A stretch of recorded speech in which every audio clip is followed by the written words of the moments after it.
我原来这是上海也不怎么样，现在上海这空气我觉得不比北京好多少，也啊。哦，谢谢。Anyway， 请问你是哪里人啊？我是加拿大的啊。认识大山吗？算认识吧。So，我 anyway 如果你比大山的中文好像要强很多。是吗？哦，那我继续努力吧。Man, I get that a lot.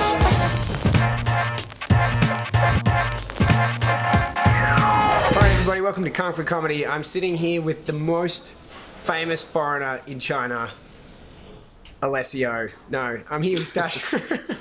I'm here with Dashan. I don't really need to give you an introduction at this point, but I would like to point out in my research that, did you know that you have more followers on Weibo than Obama, Beyonce, and Snoop Dogg combined? That's pretty impressive. I guess. Yeah, well, Chinese social media is kind of fucked. But one thing I'm proud of is that I'm on Weibo in terms of followers of foreigners that actually speak Chinese and like write in Chinese. I'm number 2, and wow. number 1 is this drop dead gorgeous Japanese porn star by the name of Solo Oi, Cang Jingkong. She's like the biggest porn star in China. And so, you know, number 2 to a Japanese porn star, I think I'm doing okay. Yeah, I gotta say, being behind a Japanese porn star is probably not the worst thing in the world. Let's leave it there. Yeah, okay. No. This is PG-13, this interview, of course. Can we say the F word on this? Absolutely. Okay. I hope you do. I mean, at least every second word if possible. No, so there's a couple of things I want to ask you about. You know, one of the big things that people talk about was your first appearance on the New Year's Eve Gala, where they had 550 million people watching the same TV show. And I didn't know. I was terrified because you didn't know they had that many people. No, I was terrified because we were in a big theater that was like a 500 and maybe 600 seat theater, and I'd never performed in front of many people like that. You know, I'd done some like school shows or something in front of my classmates, but you know, in front of 500 live audience of strangers speaking in a language. You know, by that time I'd done Chinese for 4 years, so I could kind of get by. But I didn't have stage experience. I was terrified by the live audience. Wasn't even thinking about the broadcast audience.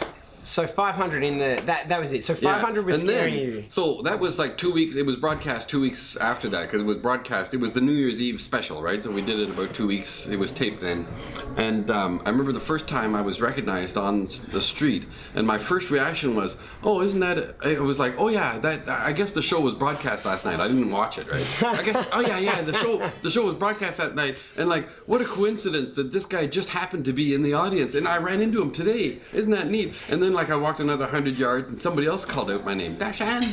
You know, not my name, but the character name. Wow, now it's pretty much your name now. I went back and I talked to my teacher and I said, you know, I'm meeting all these people in the street that saw the show, and he said, of course, you know, 550 million people. So you didn't even know until that point? No, and I didn't watch it even. It was like, you know, I was at university. I just did it for something fun, interesting, get off campus, go and do a show.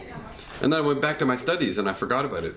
So yeah, sure. The first big break, and there have been lots of breaks along the way and everything. But you know, of course, it's been 25 years of hard work too. But you know, you get some lucky breaks. I mean, one of the big ones I think in the beginning is that the TV station just came to the university because you know Beijing University. There's probably like the foreigners at Beijing University you would assume would be more fluent in Chinese. So that they're just looking for as somebody who could speak fluent Chinese and do this skit, and they heard that Beijing TV had this, or Beijing University had this skit ready because they'd been performing it on campus, and so it just happens that I showed up like 2 months before the TV station came looking for this skit, and the guy that had been doing it on campus for the 2 years, like local performances on campus, had just gone back to the States, and they needed a new Dashan. Like they had the skit.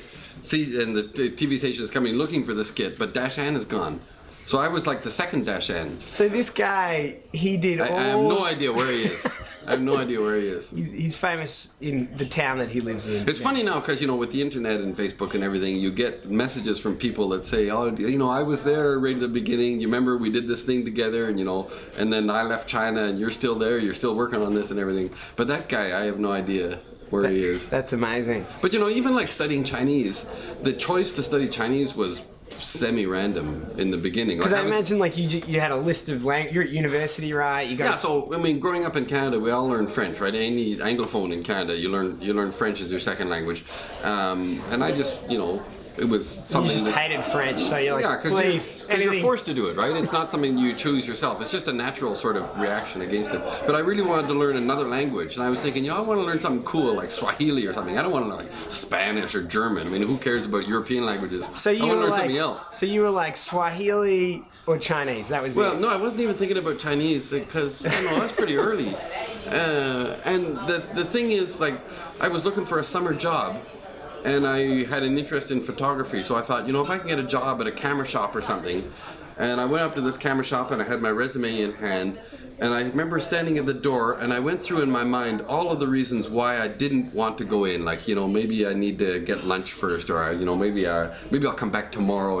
I was like trying to talk myself out of it, right? And finally, I just realized, there's no good reason why I don't just go in there, hand them my resume, and go and work here. So I went in, handed him my resume. I got a job at this camera store. I met a Chinese person at that store. While we're working, he started to teach me a few words. And so Chinese is pretty cool. So I'm like learning it in the camera store. And then 2 months later, I'm at university, and I just saw, they got a course in Chinese. I'll take a course. It would have been so easy for me just to turn the corner and say, I don't really want to work here. I'll find some excuse, I'll go do something. That's what I mean, right? I And, just like, imagine my like life one would day be you're totally like, you know different. what? There's too many tones. I want to do Swahili. I had no idea that I was making a life choice. Well, let me ask you this. I kind of have this weird idea that you do the gala thing, right? Everyone in China knows who you are. And then you go talk to your parents about it. Yeah. Like, what did they... I don't know. So, in retrospect, they told me, okay, we understood you were on TV and people are recognizing you in the street. Yeah, that's really cool and everything. But But would you clean your room already? Yeah. Like, you have mail that you... By that time, I already had graduated. From undergrad at University of Toronto, right? So I'm in China for the long stay, at least a year or two. But my brother was planning to come and visit for Spring Festival. That was like International New Year. And my brother and his new bride were going to come for like kind of their honeymoon trip. They're going to come to China and hang out with me for Spring Festival. And this was like first week of January, and I'm thinking, this is, I wish this would like last for 4 weeks, 5 weeks till my brother gets here and I can show him. But there's no way. It's going to be like 10 days and it's over. It's like, I just wish this would last. And 25 years 25 years later, yeah. 25 years later, I bet he comes over now and he's like, yeah, all right, big mountain, I get it. Yeah. I get it.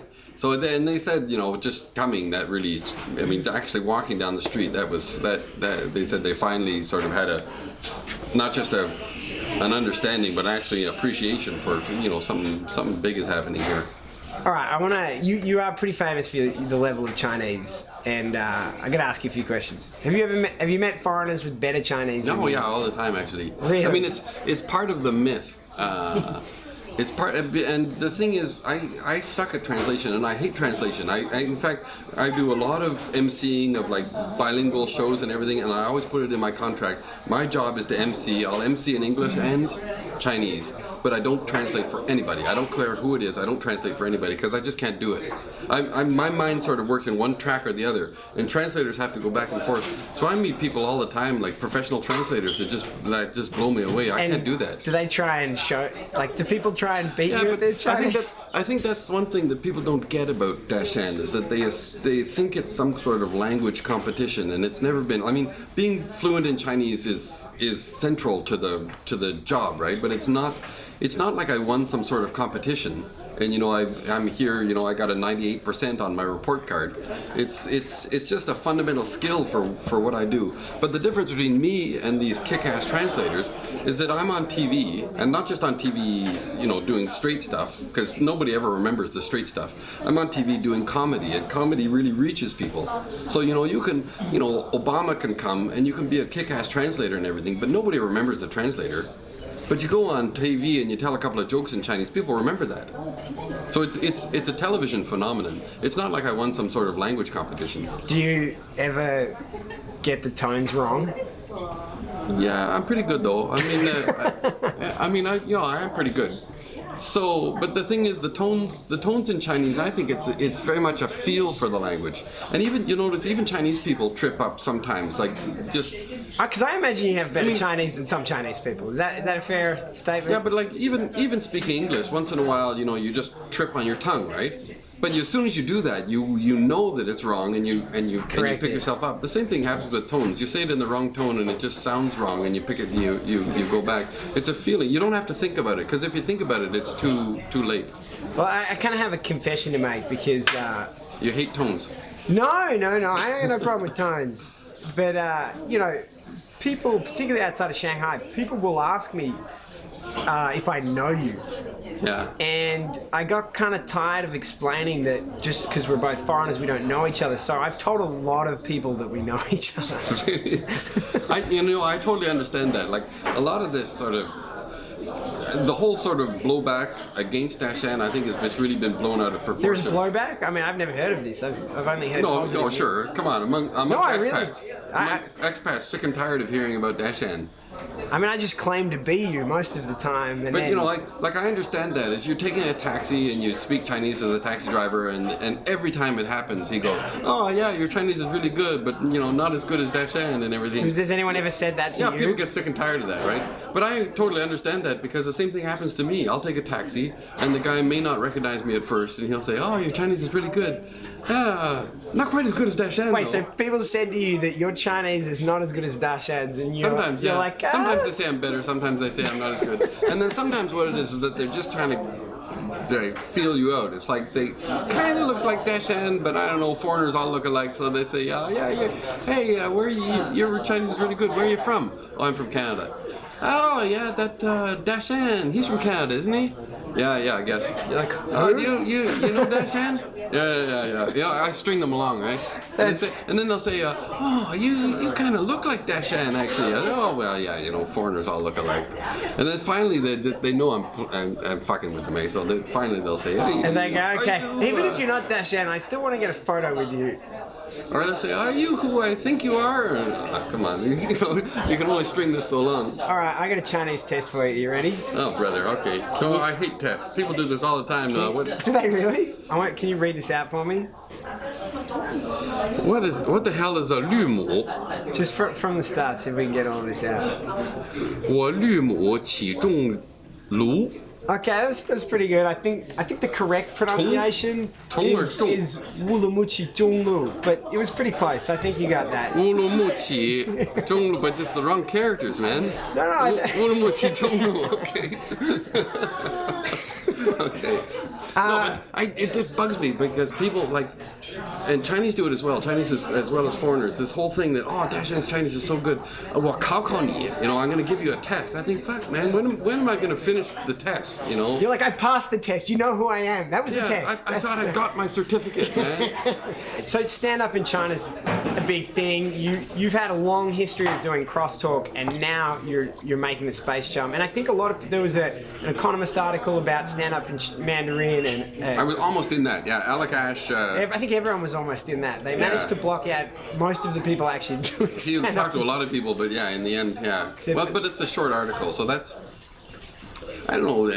For me, it's an interesting experiment. Like, I think the Western coverage of stand-up focuses far too much on the thing that this is sort of political infiltration, and we're going to undermine the Communist Party. I mean, that sort of bullshit is in the Western media all the time. They're so wishful. Yeah, I think if anyone's actually watched stand-up, they know that 90% of it is dick jokes. So yeah, and there is sort of a sense of freedom to it, and for me that's really attractive because you mentioned that before. When you say sense of freedom, what is it? Okay, so compared to xiangsheng or crosstalk, because I kind of see my career in 3 stages now, and what I'm doing now is building the 3rd stage, because the first stage is the one we talked about, getting up, doing the tongue twisters, doing the xiangsheng crosstalk, but very much as a pupil of the art form, right? As a foreign pupil learning the art form, and then you get the better of your teacher. You're turning the tide. You're sort of creating this image of sort of the uber China hand kind of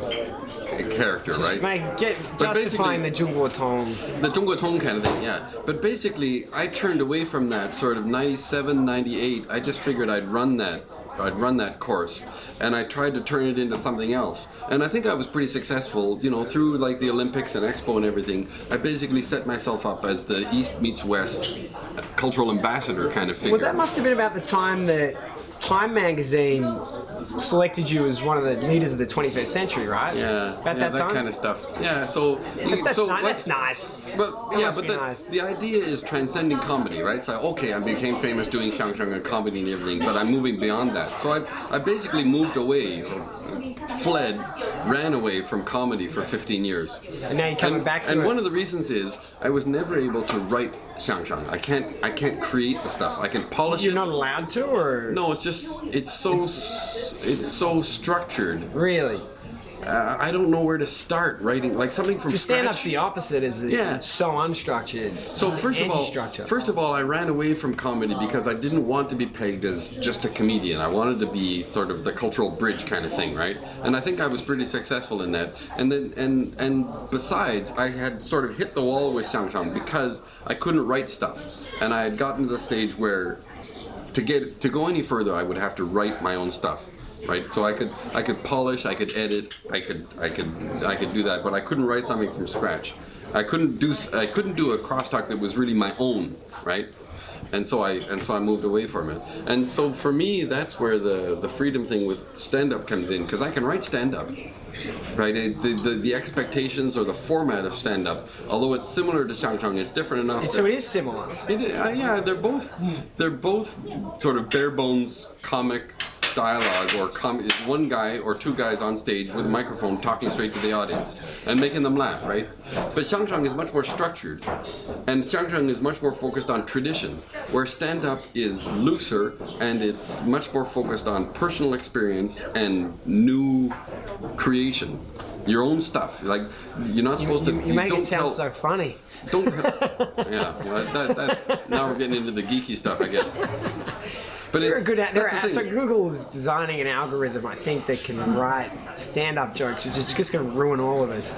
But But that's the thing. It's personal. You've got to get up and tell your own stories, right? there's an honesty to it, which I think with a lot of and success. even if you're sort of twisting reality, you're still doing it from your perspective, right? So I can write stand-up, and I think people appreciate that because there is an honesty to it. It sounds like Dashan. It really sounds like Dashan is talking about his own stuff. And people learn about you as well. It depends what your style of comedy is, but certainly for most comedians. So for me, that's sort of where I am now. I'm thinking sort of stage 3. Okay, I've gone far enough away from comedy that I actually kind of want to turn around and go back to it. And the way to go back, I find this is kind of an interesting thing for me, is to go back into stand-up, which is reaching a younger audience, right? I'm not just sticking with the same old audience all the way through. I'm going back to a different audience, bringing something that I know like at a gut level because I grew up with stand-up. But I've never actually performed it on stage, right? Except for I got all this experience. I got 25 years of performing on stage experience, and I'm sort of bringing that and all these things together into my stand-up. And we'll see. It's kind of an experiment right now, but we'll see where it goes. So what's harder, learning Chinese or learning stand-up? Because I think they're very similar, actually, in a lot of ways. Yeah, boy. They're both things that you can only do in practice. You can't do in a closed room reading books. You gotta get up you on don't get a lot of stage. laughs. And stand up, you've got to do it on stage. I mean, you can think about it a lot off stage, but it's really the time on stage that teaches you. And then the same thing with learning a language. I mean, you could sit and you can memorize the dictionary, but unless you go out and start talking to people, you're not gonna get anywhere with the language. So they both learn through practice. There's Tony Cho. Hey. Alrighty, that's us hanging out with Dashan at Kung Fu Comedy Club. Thank you, everybody. That was fun. Awesome. Thank you very much. That was great.